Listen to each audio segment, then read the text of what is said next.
Hello, and everyone. Welcome to the Pro Football Historian channel. Again, your host, Flynn Given here. Let's go over the games this week. I already went over the Steelers-Vikings game on, I think it was Saturday. So then let's go to the Atlanta Falcons, headed to Carolina. In this game, it was an even game for the first half until the Cam Newton interception that was returned for a touchdown. Once that happened, Atlanta basically controlled the game.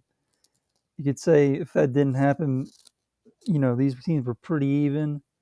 It was just the mistakes Carolina made and just put them in a hole. And ultimately, Atlanta pulled out with the victory.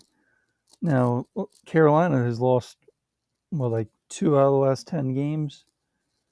Their season is pretty much over. I mean, they still have a shot. But out of all the teams, you have a bunch of 6 and 7 teams in the NFC. You have even the 5 and 8 Seahawks, who all have a better chance, I believe, than the Panthers at this point. And the Falcons out. Personally, I think it could be the worst 6 and 7 team in the league right now, but they found ways to win. Generally, in their wins, they win close games, and when they lose, they get blown out. Just how it is. But they got a good quarterback still, and Cordell Patterson, Kyle Pitts, like they have some weapons. Offensive line isn't that great, and the defense hit or miss, you would say. Not much else to really go over in this game. Let's move on to the next game. Oh, my bad. So let's go on to the rematch from the Ravens-Browns game. Obviously, Lamar Jackson got hurt relatively early on in this game. Cleveland pulled ahead, looked really good. Maybe even the best half of football Cleveland's had all year. It was 24-3. The Ravens had the backup quarterback in Tyler Huntley. And, the Browns just inconsistent. They allowed the Ravens to hang in. They came back, and there was some people might question the two-wing version the Ravens went for that they didn't get, which made it, I believe, a 9-point game instead of if they went for one, it would have been 8, and if they got it, it would have been 7. I don't really mind the going for it. Obviously, it didn't work out for them. They actually did recover the onside kick. They still had a shot. They really just needed 15, 20 yards in field goal range, and I believe there was a sack, and they just went 4 and out, and Browns held on for the victory. For the Browns, obviously both teams have a tough schedule, but the Browns in somewhat good shape. They have the win over the Bengals. If they can win again against them, they got the tiebreaker obviously over them. The Ravens, they're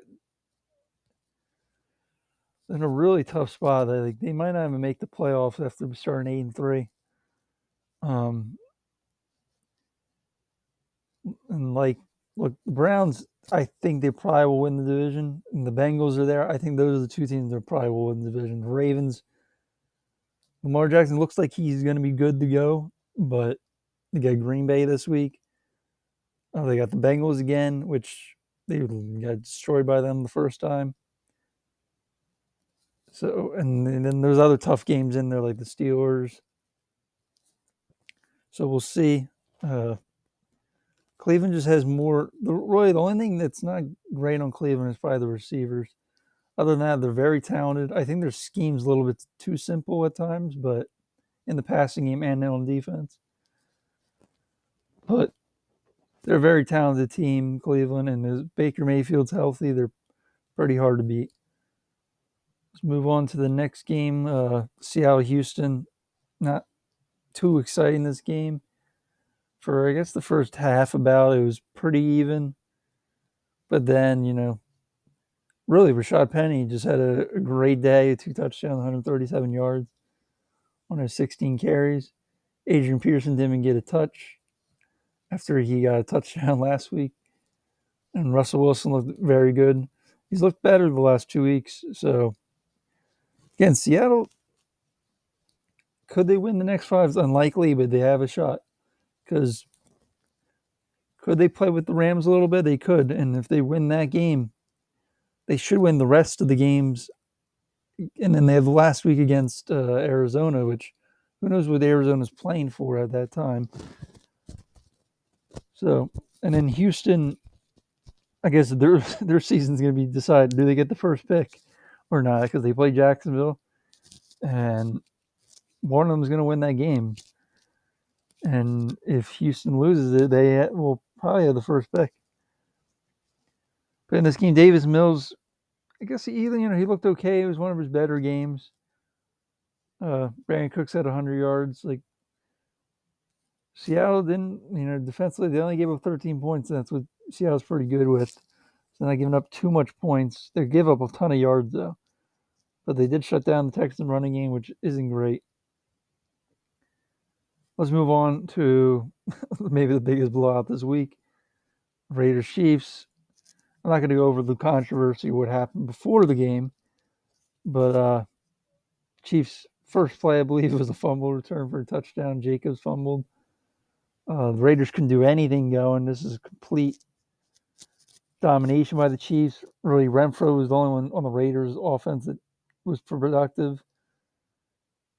And the offensive line, the running game, there was just awful day by the Raiders. They just couldn't do anything. And it wasn't great the first time they played, so it just got worse.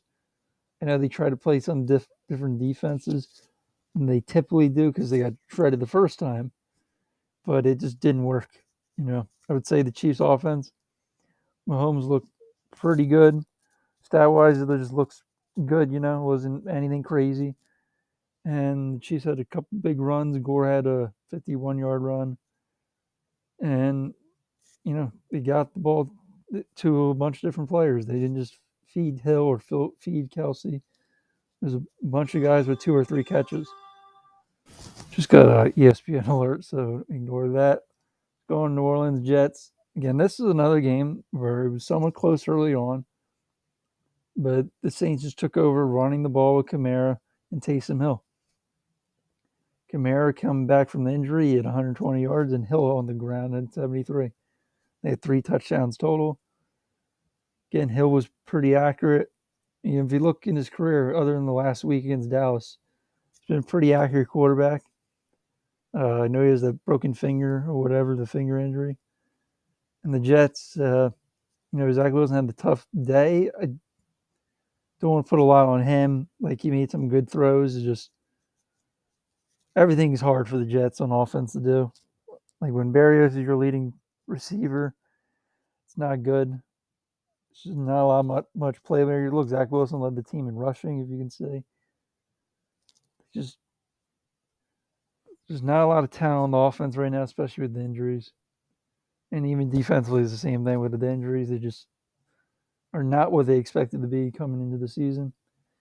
Saints won. Again, their season's still alive. I think they should win after this Tampa Bay game, should win the next 3. Now, they got Tampa Bay. They've, in the regular season, are 3-0 in the last 2 years against them. And if they can win that game, I think the Saints are going to be making the playoffs. But if they lose that game, if they go 3-1 down the stretch, 9-7, possible they make the playoffs. The other teams are competing for, the Eagles and the Vikings and Washington, obviously, is in that spot right now. Atlanta's I got again in there. So we'll see. The Saints have a lot. The receivers are kind of like the Browns. They're just not strong at receiver. But, they have a power quarterback runner. Runner that has a lot of power.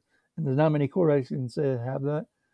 Cam Newton obviously had that when he now and back then. But it's just a different type of threat and a different type. They are hard to defend with that running game the Saints have with Hill and Kamara. Let's move on to the Jags and the Titans. Again, complete domination by the Titans. I just think they played it safe. Knew if they didn't mess up the game, they were going to win this game. Again, the rushing yard, they ran only 8 times, and they gained 8 yards.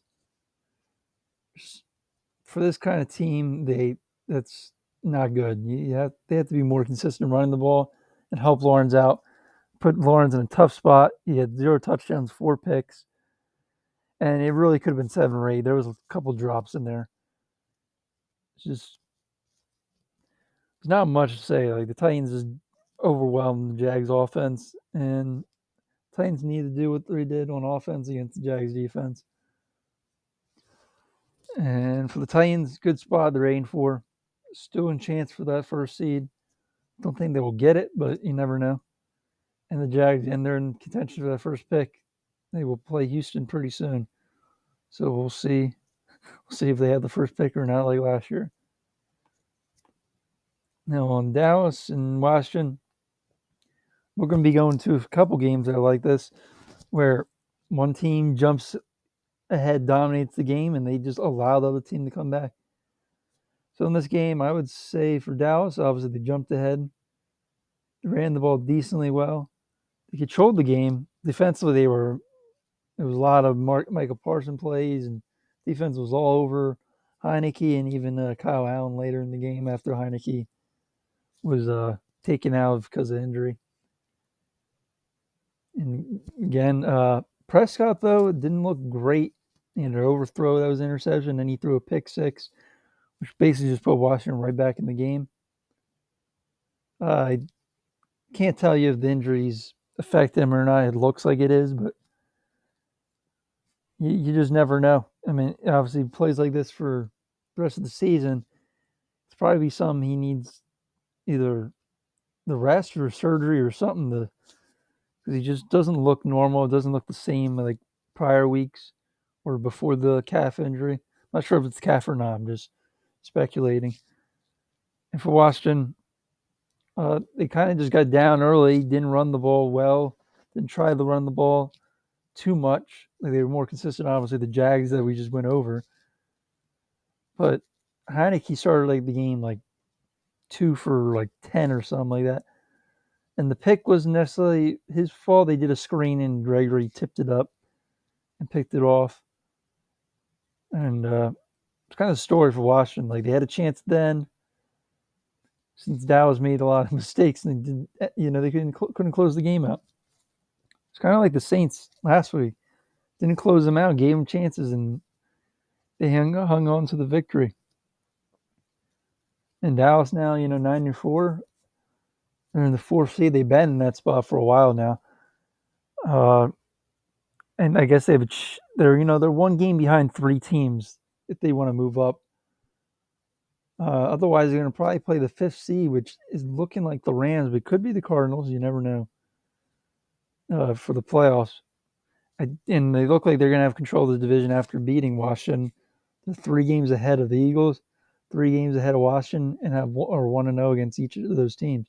So they're kind of 3.5 games ahead with 4 to go. So Dallas is very likely going to win the division, which is expected. They've had the lead for the whole season, basically. This game, Detroit, Denver. And I keep forgetting. Detroit has the number 1 pick right now. I guess if they win, maybe Jags and Texans could get to that spot, but I guess they might. You could say the Texans and Jags are more playing for the number 2 spot if the Detroit Lions keep losing, like they did on Sunday. This game was actually somewhat close. It kind of came down to, I believe, a fumble by what's the running back? Ikobuke, I think that's how you say it. I think he fumbled, and then the Denver went down and scored. They got the ball again, and they're at their own they're in their own territory. And the Detroit Lions went for 4th down, gave another short field. There was another score by the Broncos, and the game was over by then because the Lions they're not capable of coming back from like multiple scores. Again, not a lot to say. Detroit stuck with the run. They ran the ball decently, but couldn't do much in the passing game. I mean, lately, though, I'll say St. Brown, is getting involved, which is good for them, his rookie year. Maybe going in next year, who knows who the quarterback's going to be. But maybe that'd be a guy you can say, okay, we can go. We have him. Might be our second or third receiver. We just need to build the rest of the receiving core. And for Denver, they're still alive, 7-6. Uh, the Raiders have fallen out. They have a chance for the wild card. I don't see them doing it. I mean, they have the talent, but I just like teams like Buffalo more, the Cincinnati. I think they just have more talent and more ways to win in the playoffs. And Denver's kind of good running game, good receivers, and good defense, but everything else isn't like it's not explosive. The team and with Teddy Bridgewater a quarterback, you'll win some games, but it'll keep some games close just because he's just how he plays and how he is. He's not going to make a lot of big time throws, kind of like Jared Goff on the other side in this game. Let's move on. The Chargers were up huge in this game. I think it was 30-7 at one point. Mike Lennon, had an okay day. Did complete less than 50% and had an interception. Barkley, this is the most rush yards I think he had in a long time, 64. So the Giants actually ran the ball decently. Though the thing is, their offensive line is just so bad it affects everything they want to do. And it's hard to use the good receivers they have. And it's hard to use the running backs they have that are very talented, or at least Barkley's talented. Booker's a nice, player as well. And that just forces them to throw little checkdowns to the running backs a lot, or quarterbacks getting sacked or pressured. It just affects everything. And the Chargers, Herbert made one of those amazing throws to Guyton later in the game, 59-yard touchdown. It looked like it went like at least 63 yards, and that's not even counting it, going across the field, so it probably was even further than that. And the Chargers are now, they're a wild card spot right now, but they play Kansas City this week. They have the same record. They already defeated Kansas City earlier in the year. So if they win this, they have control of the division, and they have some room for error because if they win, they're one game ahead of the Chiefs. Or sorry, no, I think the Chiefs are 9-4. So they'd be tied with them and then have the tiebreaker. So we'll see. I like the Chargers. I like how they're now going down the field throwing the ball. They just need to do it a little bit. Their intermediate passing game's pretty good. They just need to have throw more deep passes and stretch the defense because they weren't doing that the first half of the year. But now they're using Guyton in that role like they did last year. I don't think I have anything else I will say about this game. The Chargers dominated, and should hopefully have a good game on Thursday when they play Kansas City. This game, it was pretty evenly matched game, pretty even teams. I know the 49ers jumped 20-6 lead, but that was more Cincinnati just having two muff punts, and as well as a Von Bell. It was a taunting penalty, and it basically gave a first down to the 49ers after they stopped them, and the 49ers went in and scored a touchdown, I believe. Which then, that's why it was the 49ers got the lead they did. Cincinnati, give them credit, they came back and went to overtime, kicked the field goal, and couldn't stop the 49ers. Went down the field. Garoppolo throws a game-winning touchdown to Ayuk, and that's how the game was. Great win for the 49ers. They're not guaranteed a playoff spot, but I would expect them to make it. Cincinnati, they have still a shot. They still play the Ravens. They should still make the playoffs. Right now they're 9. I think they're the 9th seed, and Buffalo's the 8th, which we'll talk about Buffalo next. And I think the Bengals, and later in the game, they started attacking the 49ers corners and throwing deep passes, throwing the T. Higgins and stuff like that down the middle. And they just some reason didn't do that earlier in the game as much, or maybe the 49ers just covered it as well. I didn't see the film or anything on this game. Just watched it live. But, the 49ers, again, give them credit. They're now just 2 games back of the Rams. They still play the Rams. They already beat the Rams, so chance they can jump to the 5th spot. I don't think it's going to happen, but they could. And it's very unlikely they'll fall out of the playoffs. They would need to lose their next few games, and they have some very, very winnable games coming up. But they've been inconsistent. That's why they're 7-6. Same thing with the Bengals. They have plenty of talent. The offensive line, obviously, early on it was getting dominated a little bit. That made it hard maybe to throw down the field like I was talking about. That's really the only issue on the Bengals is that offensive line isn't great. It's better than years prior, though. Move on to Tampa Bay. This is one of the more hyped up games, the big game of this week. And it didn't turn out early on to be that way. Tampa Bay kind of controlled the game. Obviously, both sides of the ball, Tampa Bay dominated. And I don't think Josh Allen played bad in the first half for the Bills. It's just their offensive line just couldn't block or couldn't just allow the blitzes just right through. And Allen had no chance to get the ball out. And then this is the first time in like 30 years a team hasn't run the ball to or given a carry to a running back in the first half. It was just like 4 carries or something to Josh Allen or 5. And then the first carry was like a fake punt that wasn't to Allen. It might have been Breida actually who got the carry. I can't remember. But eventually, the Bills came back. They tired out the Bucs pass rush. And ultimately, the Bills had a chance to win in regulation. And ultimately, just 4th and 2, and they kicked the field goal. Tampa Bay got the stop in overtime. I know there was some controversial calls and flags. I actually personally think they were okay. I'm not sure about the overtime penalty on Levi Wallace, but the other ones like the Stephon Diggs getting jersey pulled, like it was close. I probably wouldn't have called it. I think it was an okay call. Again, I don't really want to go into penalties on every game. But they are what they are. They get called sometimes against the team, sometimes for the team. It's just how it is. But again, Tampa Bay, they win the game on a long pass to Perriman. Really, it was just looked like man coverage, and the corners tried to pass it off because they were bunched.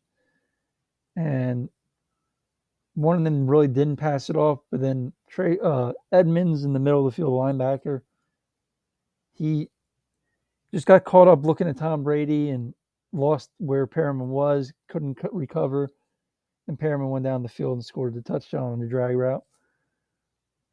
And that's really it. Stinks for Buffalo, and they're not out of the playoffs spot right now. I think they'll be back. The only tough game I think they have really is New England. Even if they lose that, you can go 10-7, and you should make it. Tampa Bay, with the help, of Arizona losing, they are now in the 2nd spot right now, just behind Green Bay. So now they're hoping Green Bay loses so they can get that bye week. Let's move on to Green Bay. Crazy first half, really crazy second quarter. In the first quarter, though, there's 2 drives. Really, Rodgers got sacked once on each of them. Looked like the Bears had a good game plan at first, slowing down the Packers' offense. Bears, they what were the first half touchdowns? I know Fields had 2 touchdowns. They were long touchdowns, but one was a jet pass to Jakeem Grant. The other was Damiere Byrd coming out of the backfield, and Henry Black beats him and goes all the way. So good design. The Bears, you can't say they've been creative all year, really, and found different ways to get guys in open space. Fields had a good day running the ball, but it was a lot of they weren't like important rushing yards. They got him in field goal range a couple times, and at the very end of the game when it didn't really matter, or before half. Though it was 10-7. Fields throws a pick six. Green Bay is up 14-7. The Bears then go down the field to the Damiere Byrd touchdown. It was 17-14. I think Green Bay gets stopped. I can remember. And then I believe the punt return happens. That made it 24. Yeah, made it 24-14, I believe.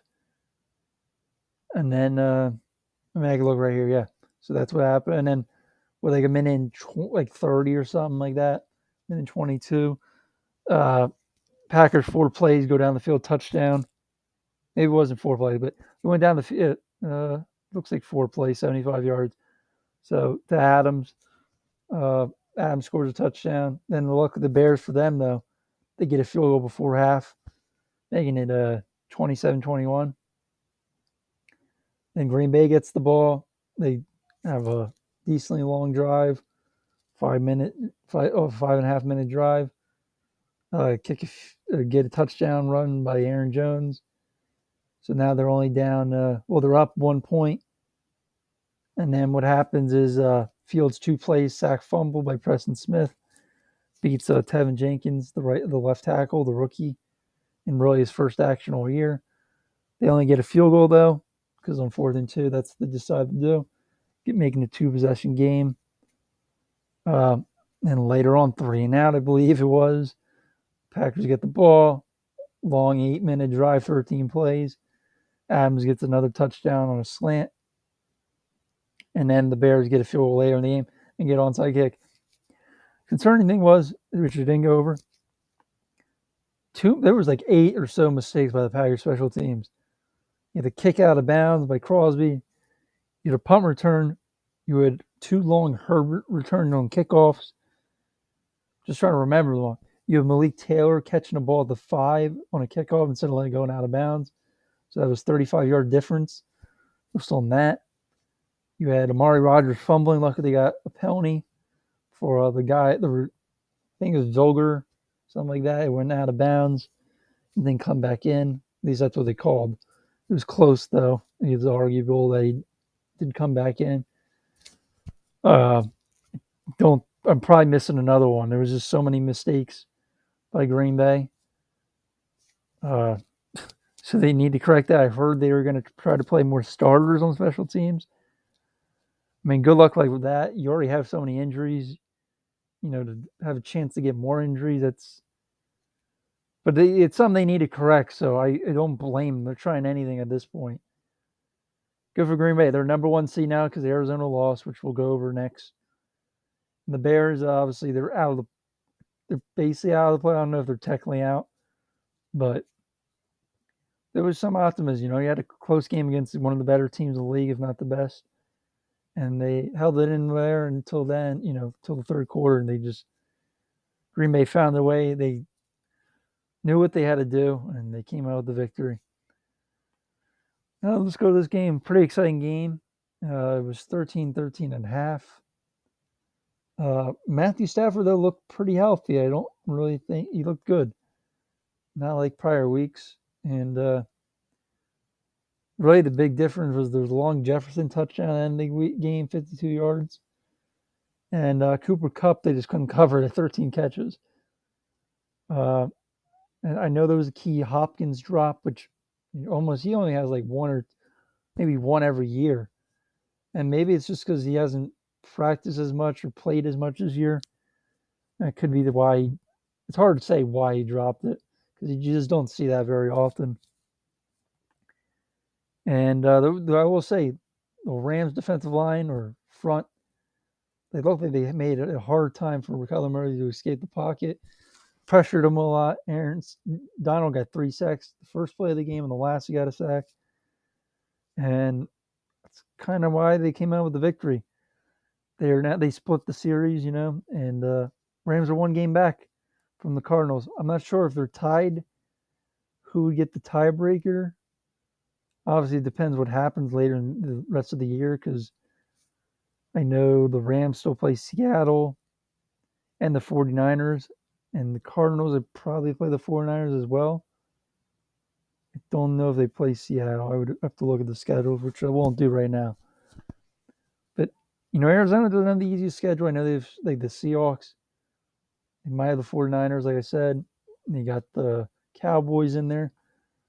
So now they're the 3rd spot, it's going to be very tough for them to get back in that 1st seed. They need to hope Tampa Bay and Green Bay lose. least one of these games the next 4 weeks, I should say. Again, Arizona just came out somewhat flat, at least out of the second half. It was slow in the first half as well. And they've been dominating on the road, but home lately haven't played their best football. I'm just going to go over the last few things, some of the important news this week. We got obviously with the Jaguars situation with Urban Meyer. We ultimately won't know what's going to happen, if he's going to stay as coach or not, until maybe 2 more weeks. Maybe, the rest of maybe the end of the season. I can't tell. I have no clue what's going to happen in that situation. Obviously it's leaning toward, if the rumors are true, it's leaning towards this being one and done, but it's hard to say. Jared Jacobs for the Lions, defensive back, he's out for the year. Obviously, kind of near the torn ACL, Logan Thomas. Remember, Lamar Jackson got hurt with ankle. It looks like he's okay. The same thing with Josh Allen. They're day-to-day right now. It looks like they're going to play D Ford. He's not expected to play the rest of the year. And the Dolphins worked out Lamar Miller, who played with them a few years back. Madison was on COVID. Slater's on COVID. I'm not sure if this is going to affect the Thursday night, if he's going to be able to play. It looks like he's going to be out, actually. So that stinks for the Chargers. Let me go over a few more things. Again, I forgot to talk about Demaryius Thomas. Sad situation, him passing away. Obviously, he was a great player for most of his career, especially most of the Broncos. He was Peyton Manning's number one guy. Even basically just had a great career, had memorable moments in the playoffs, and it stinks. And I'm glad the Broncos won their game. Celebrated his death. Because, sure, a lot of those Broncos players played with Demaryius Thomas, so it was a lot, heavy, a lot on their mind during the game. There's a lot of minor transactions. And Tony Jefferson's back with the Ravens, it looks like. I think he's going to probably be starting because, practice squad, it only takes a few days, maybe 5 to get off the practice squad. So it looks like he's going to be playing against Green Bay. And you would hope Ramsey and Higbee will get off the COVID list since they missed last week or Monday night against the Cardinals. Again, appreciate you watching, and stay tuned to my video on probably only on Friday. We'll go over next week's games.